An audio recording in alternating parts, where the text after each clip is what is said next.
Natalie Hayes wiped down the polished mahogany bar counter for the third time that evening, her movements automatic after 2 years of performing the same ritual. The Grand Meridian Hotel lounge was emptying out as midnight approached, leaving behind only the lingering scent of expensive cologne and the faint jazz music that played through hidden speakers. At 28 years old, her life had become a series of practiced motions, each one a reminder of the career she had abandoned 3 years ago. She had been 6 months away from completing her paralegal certification when her younger brother's medical bills had arrived like a hurricane. The seizures had started without warning, and the treatments were endless. Her mother could not handle it alone, so Natalie had traded her textbooks for cocktail shakers, her dreams of working in a prestigious law office for the reality of memorizing drink orders and smiling through exhaustion. Tonight the lounge was quieter than usual. Most of the business travelers had retired to their rooms, and the couples who had been celebrating anniversaries had long since departed. Only one table remained occupied. It commanded the entire atmosphere of the room. The Emperor of Real Estate, Victor Laurent, sat at the corner booth, his presence dominating the space despite his relatively calm demeanor. At 52 years old, he was a legend in the real estate world, a man who had transformed the Chicago skyline with his ambitious developments. His silver hair was perfectly styled, and his charcoal suit probably cost more than Natalie earned in 3 months. But it was his eyes that caught her attention, sharp and calculating. The eyes of someone who had built an empire by seeing opportunities others missed. He was not alone. 3 men surrounded him, their faces tight with tension. There was Raymond Chen, Victor's longtime attorney, a thin man with wire-rimmed glasses who kept adjusting them nervously. Across from them sat 2 representatives from what Natalie had overheard was the Westbrook Capital Group, both young and aggressive. With the kind of confidence that came from old money and Ivy League degrees, the table was covered with documents. Not just a few papers, but thick folders, architectural blueprints, and what looked like contract drafts marked with yellow sticky notes. A laptop sat open, screen casting a blue glow across their faces. The dangerous DL. Natalie had learned long ago to become invisible while working. Wealthy clients preferred their servers to be silent witnesses, present but unnoticed. As she refilled water glasses and cleared empty plates, she could not help but catch fragments of their conversation.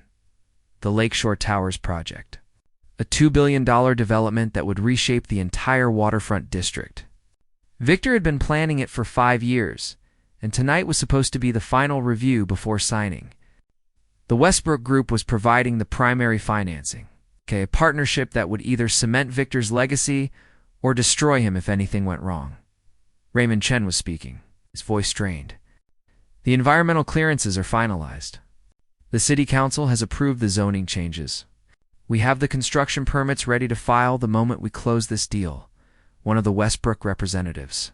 A man named Todd Brennan smiled coldly. Our due diligence team has been extremely thorough, Mr. Laurent. This is a clean deal. We close in 72 hours and construction begins within the month. Victor said nothing. He simply stared at the contract in front of him, his jaw tight. Natalie recognized that look. It was the expression of someone whose instincts were screaming that something was wrong, but who could not identify the source of the danger. The ghost.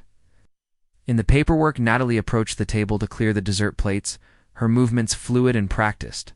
As she reached across to collect a dish, her eyes fell on one of the documents spread across the table. It was a site survey map, dense with technical notations and property boundary lines.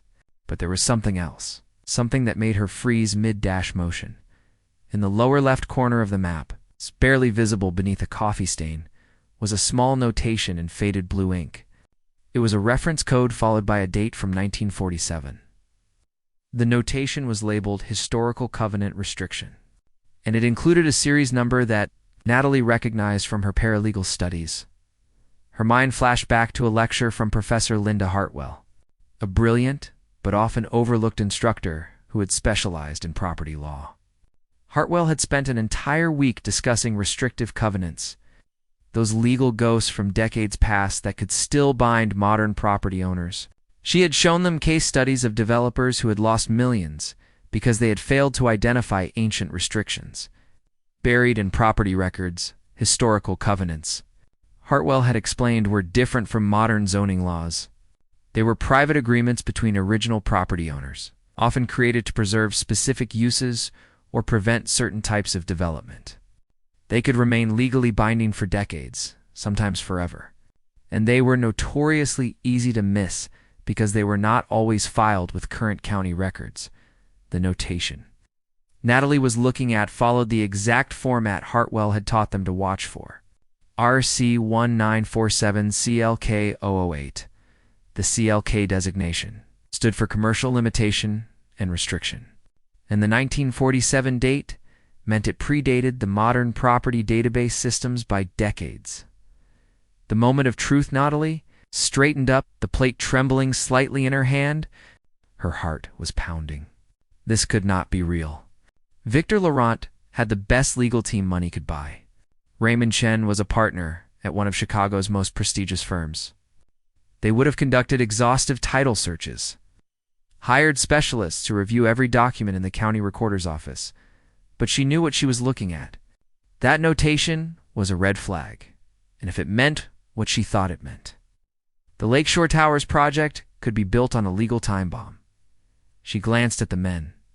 They were focused on a different section of the contract, arguing about construction timelines and penalty clauses. Nobody was looking at the map. Nobody had seen what she had seen. Natalie backed away from the table, her mind racing. She could walk away. She could finish her shift, go home to her tiny apartment, and wake up tomorrow to serve drinks to a different set of wealthy strangers. In 72 hours, Victor Laurent would sign that contract. And whatever happened next would not be her problem, but Professor Hartwell's voice echoed in her mind. These restrictions exist for a reason. Ignoring them does not make them disappear. It just makes the consequences more catastrophic. She looked at Victor Laurent. Despite his wealth and power, he looked exhausted. The stress lines around his eyes were deep, and his shoulders carried the weight of an empire. He was about to make a decision that could destroy everything he had built, and he had no idea. Natalie made her choice. She set down the plate, smoothed her black uniform, and walked back to the table. Her legs felt unsteady, and her throat was dry, but she kept moving. "Excuse me, Mr. Laurent," she said quietly. All four men looked up at her, their expressions ranging from surprise to annoyance. Raymond Chen frowned. "We are in the middle of something important," he said curtly, but Victor Laurent held up a hand, silencing his attorney. His sharp eyes studied Natalie with sudden interest. "Yes, what is it?" Natalie took a breath. "Sir, I apologize for interrupting, but I could not help noticing the site survey map. There is a notation in the corner that might be important. It appears to reference a historical restrictive lease covenant from 1947. The silence that followed was absolute. Todd Brennan from Westbrook Capital stared at her as if she had started speaking in a foreign language. Raymond Chen's face flushed with anger and embarrassment, and Victor Laurent leaned forward. His eyes locked on Natalie with an intensity that made the rest of the room disappear. "Show me," he said. Victor Laurent stood up from the booth, his towering frame casting a shadow across the table. He gestured toward the survey map with one hand, while keeping his eyes fixed on Natalie. "Show me exactly what you are talking about." Natalie stepped closer, her pulse racing. She pointed to the faded notation in the corner of the document, her finger hovering just above the coffee-stained paper. "Right here, sir. This reference code, RC 1947 CLK. 8.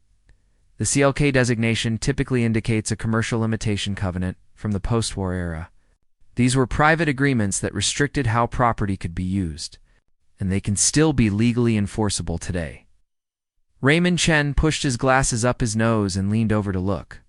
His expression a mixture of skepticism and barely concealed irritation. "This is preposterous. Our title company conducted a complete historical search going back 100 years. There are no restrictive covenants on this property. The title is clean." Todd Brennan from Westbrook Capital let out a dismissive laugh. "Mr. Laurent, I think your bartender has been watching too many legal dramas. Our forensic title team includes former county recorders. If there was any issue, we would have found it months ago. But Victor Laurent ignored them both. He picked up the survey map and held it closer to the light, squinting at the tiny notation. His expression had changed from tired resignation to razor-sharp focus. "Where did you learn about restrictive covenants?" Natalie felt her cheeks flush. "I was studying to become a paralegal before I had to leave the program. One of my professors specialized in property law. She was obsessed with these historical restrictions because they caused so many problems for modern developers who overlooked them." Victor set the map down carefully and turned to his attorney. "Raymond, when was the last time someone physically went to the county recorder's office to examine the original paper records from the 1940s? Raymond Chen shifted uncomfortably. "Victor, everything is digitized now. The title company uses the most advanced database systems available. They cross-reference every available source." "That is not what I asked," Victor said, his voice dropping to a dangerous quiet. "When did someone physically examine the original documents?" The attorney hesitated. "We relied on the digital archives. The paper records from that era are stored in a separate facility.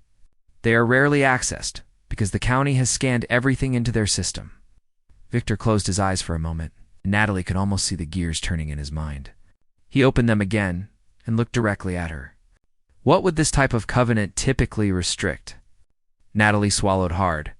Commercial limitations from that era usually prohibited specific types of businesses or construction. Some prevented industrial use, others limited building heights or required that the property maintain certain characteristics. Without seeing the actual covenant document, I cannot tell you what this one says.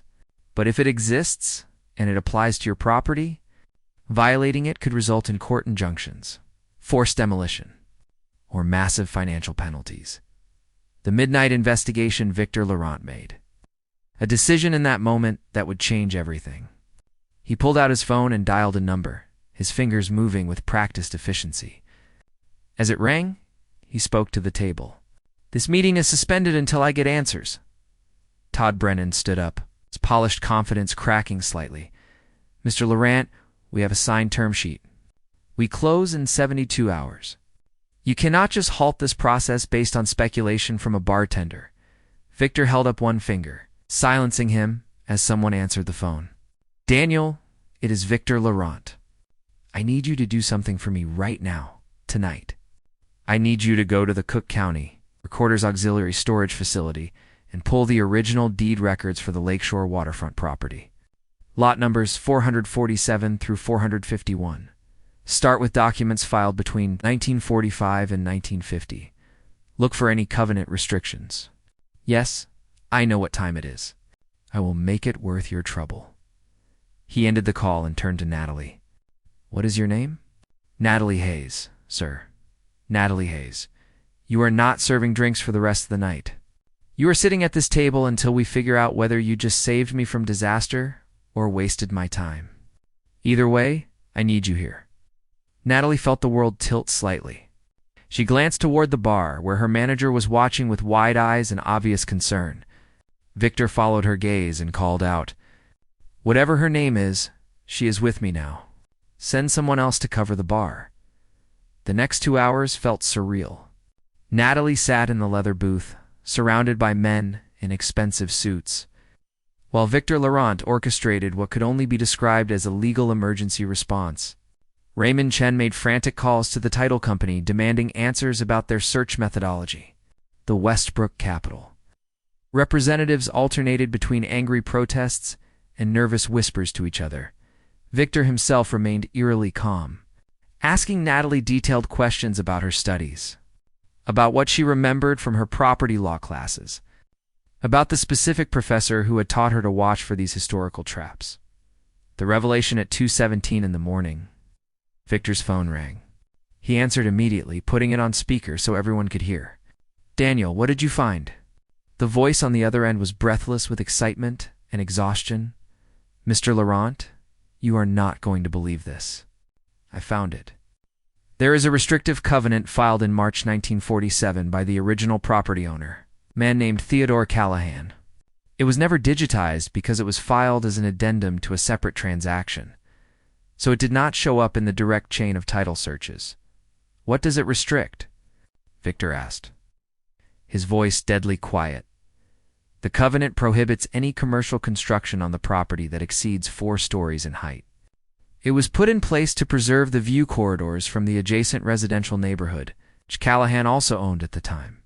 The covenant runs with the land in perpetuity unless all affected neighboring property owners unanimously agree to dissolve it.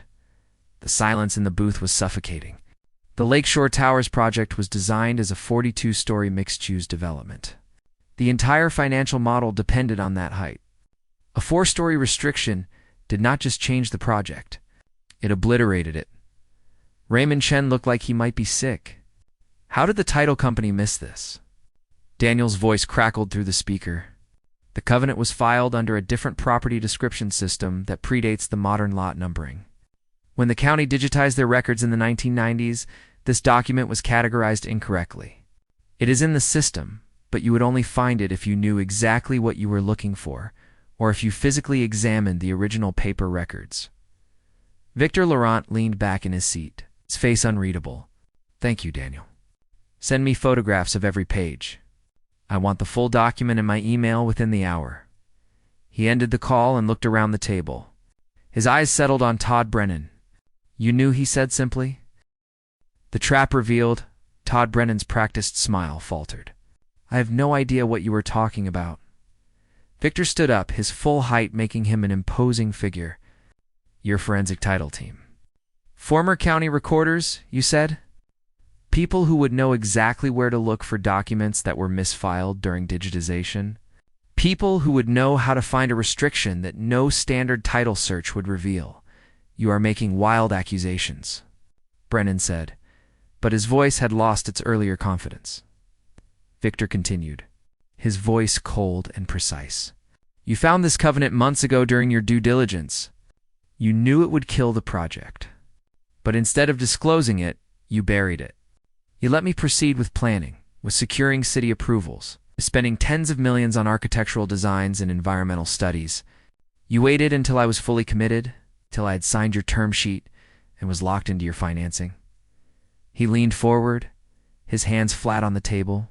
Then, after closing, you would have anonymously tipped off the neighboring property owners about the violation.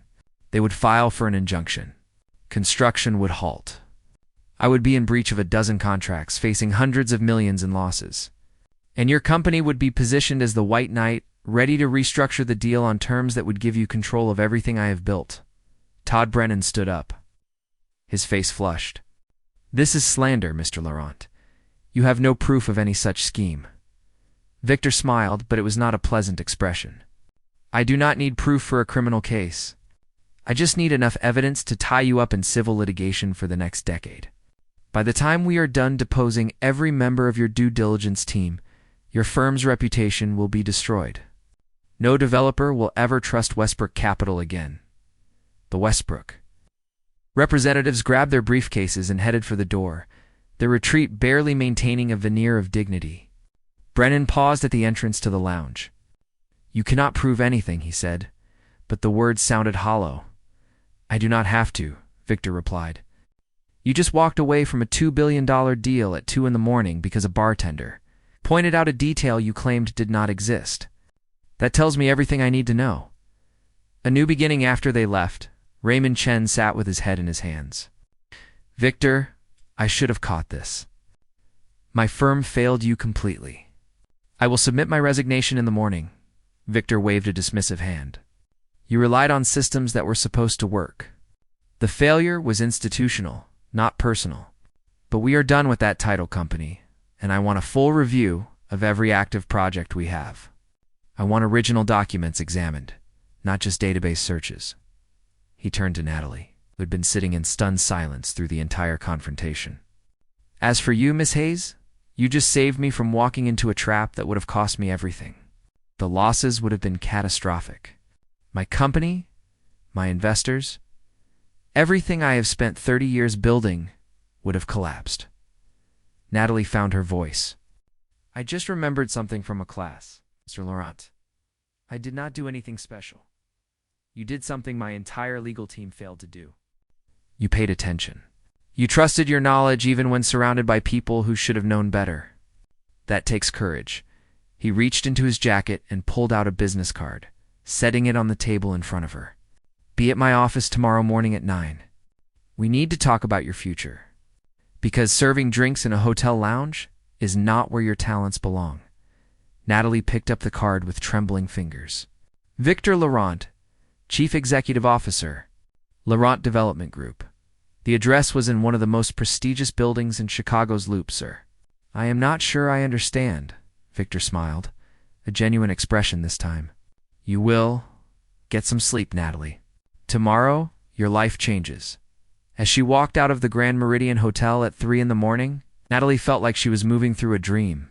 The cool night air hit her face, shocking her back to reality. She looked down at the business card in her hand, then up at the illuminated Chicago skyline. Somewhere in that forest of steel and glass was her future, whatever that might be. For the first time in 3 years, the weight of lost dreams felt a little lighter.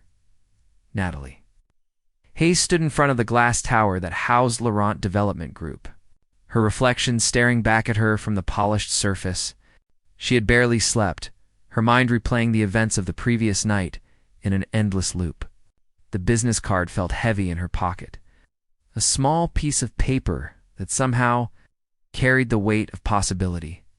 She was wearing the only professional outfit she owned, a navy blazer and gray slacks that she had purchased years ago for job interviews that never led anywhere.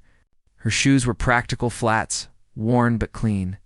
As she stepped through the revolving doors into the marble lobby, she felt acutely aware of the difference between herself and the polished executives striding past her. With their leather briefcases and confident gazes, the security desk directed her to the 43rd floor. The elevator ride felt like ascending into another world. When the doors opened, she was greeted by a reception area that looked more like an art gallery than an office. Original paintings hung on the walls. The furniture was a carefully curated mix of modern design and classic elegance. A woman in her 50s with silver hair and a warm smile approached her. You must be Natalie Hayes. I am Patricia Moreno, Mr. Laurent's executive assistant. He is expecting you. Please follow me. They walked through a corridor lined with photographs of buildings, each one a testament to Victor Laurent's career. Natalie recognized several Chicago landmarks, structures that had become part of the city's identity. Patricia stopped at a set of double doors and knocked gently before opening them. Victor. Laurent was standing by the floor-to-ceiling windows, looking out over the city with a cup of coffee in his hand. He turned as they entered, and Natalie was struck by how different he looked in the morning light. The exhaustion from the previous night had been replaced by a focused energy that seemed to fill the entire room. Natalie, thank you for coming. Please, sit down. He gestured to a pair of leather chairs arranged near his desk. Patricia, could you bring us some coffee? As Patricia left, Victor settled into the chair across from Natalie. His expression was serious but not unkind. I want to start by telling you what happened after you left last night. The counter-move Victor leaned forward, his hands clasped together. I spent the rest of the night on the phone with my attorneys. It's not Raymond's firm, but a different group I keep for situations that require aggressive strategy. We analyzed the restrictive covenant that you helped us discover. The document is airtight. Any construction over 4 stories would trigger immediate legal action from the neighboring property owners. Natalie listened, her heart pounding. So the project is dead. Victor smiled, a calculating expression that reminded her why he had become one of the most successful developers in the country. The project, as originally designed, is dead. But that does not mean we are defeated. It means we adapt. He stood up and walked to a large display board on the wall, pulling back a cover to reveal architectural renderings. These are preliminary designs for a revised Lakeshore development. 4 stories, as the covenant requires, but spread across a much larger footprint. Mixed-use retail and luxury residential with rooftop gardens and premium amenities. The profit margin is lower, but the project is still viable. But what about Westbrook Capital? Natalie asked. You walked away from their financing. Victor's smile widened. That is where things get interesting. After I confirmed that the covenant was real, and that Westbrook almost certainly knew about it, I made some calls to other people in the industry. Turns out I am not the first developer Graham Foster and his team at Westbrook have tried to trap. There are 3 other cases in the past 5 years where developers walked away from Westbrook deals at the last minute, citing discovered title issues. Nobody could prove fraud, but the pattern is clear. He returned to his chair. So this morning, I did 2 things. First, I called my contacts at the Chicago Tribune and gave them an anonymous tip about Westbrook Capital's due diligence practices. By tomorrow, there will be journalists asking very uncomfortable questions. Second, I reached out to Mitchell Holdings, one of Westbrook's primary competitors. They were very interested in hearing about a financing opportunity for a revised Lakeshore project, especially when I explained that they would be stealing a deal right out from under Graham Foster's nose. Natalie felt a surge of admiration for the strategic mind in front of her. You turned a disaster into an advantage. I turned a disaster into a learning experience, Victor corrected. And I did it because you gave me advance warning. If I had signed that contract and discovered the covenant after closing, I would be fighting for survival right now. Instead, I am renegotiating from a position of strength. The offer Patricia returned with coffee, and for a moment they sat in comfortable silence. Natalie sipped the rich, perfectly brewed coffee and tried to calm her racing thoughts. She had no idea why she was really here, what Victor Laurent wanted from her, as if reading her mind. Victor set down his cup and looked at her directly. Natalie, I asked you here because I want to offer you a position with my company. Natalie nearly choked on her coffee. Sir, I appreciate the gesture, but I am not qualified. I did not even finish my paralegal certification. I have been serving drinks for 2 years. Your company needs experienced professionals, not someone who got lucky spotting a detail on a map. Victor held up a hand. Let me tell you what I saw last night. I saw someone who recognized a problem that an entire team of expensive attorneys missed. I saw someone who had the courage to speak up in a room full of people who could have humiliated her for being wrong. I saw someone who trusted her knowledge even when logic said she should stay silent. Those qualities are rare, Natalie. They are more valuable than any degree or credential. He pulled a folder from his desk and slid it across to her. I am offering you a position as a junior analyst in our acquisitions department. Your job will be to review property documents for potential issues before we commit resources to projects. You will work under Jennifer Blake, our head of due diligence. She is tough, but fair, and she has already agreed to mentor you. Natalie opened the folder with trembling hands. Inside was a formal offer letter. The salary listed made her breath catch. It was more than double what she earned at the hotel, enough to cover her brother's medical bills and still have money left over. But there is more, Victor continued. Part of your compensation package includes tuition reimbursement. If you want to complete your paralegal certification, or even go to law school eventually, the company will pay for it. All I ask is that you commit to working hard and continuing to trust your instincts. The bigger. Picture Natalie felt tears threatening to spill over. She blinked them back, trying to maintain composure. Mr. Laurent, I do not know what to say. This is beyond anything I imagined. Say yes, Victor replied simply, and then get ready to work harder than you ever have in your life. Because I did not offer you this position out of charity. I offered it because I need people like you. The real estate industry is filled with people who follow established processes without questioning them. That approach nearly cost me everything. I need people who see what others miss. He stood up and walked back to the window, his silhouette framed against the Chicago skyline. You know what the difference is between successful people and everyone else? It is not intelligence or connections or even luck. It is the willingness to act when opportunity presents itself. You had every reason to stay silent last night. You could have finished your shift, gone home, and let me walk into that trap. But you spoke up. That tells me everything I need to know about your character. Natalie rose from her chair, clutching the offer letter. There was one question she needed to ask. Why are you really doing this? You could hire anyone with better credentials than mine. Victor turned to face her, his expression softening slightly. Because 25 years ago, I was working construction, pouring concrete for other people's buildings. I had ideas about development, about design, about how to create spaces that people actually wanted to live and work in. But nobody would listen to a guy with dirt under his fingernails. Then one day, I was working on a project that had a serious structural flaw. I told the foreman, who told the engineer, who told the developer. They fixed the problem, and that developer gave me a chance. He saw something in me that I barely saw in myself. He walked back to his desk and extended his hand. I am not paying forward a debt, Natalie. I am investing in talent that would otherwise be wasted.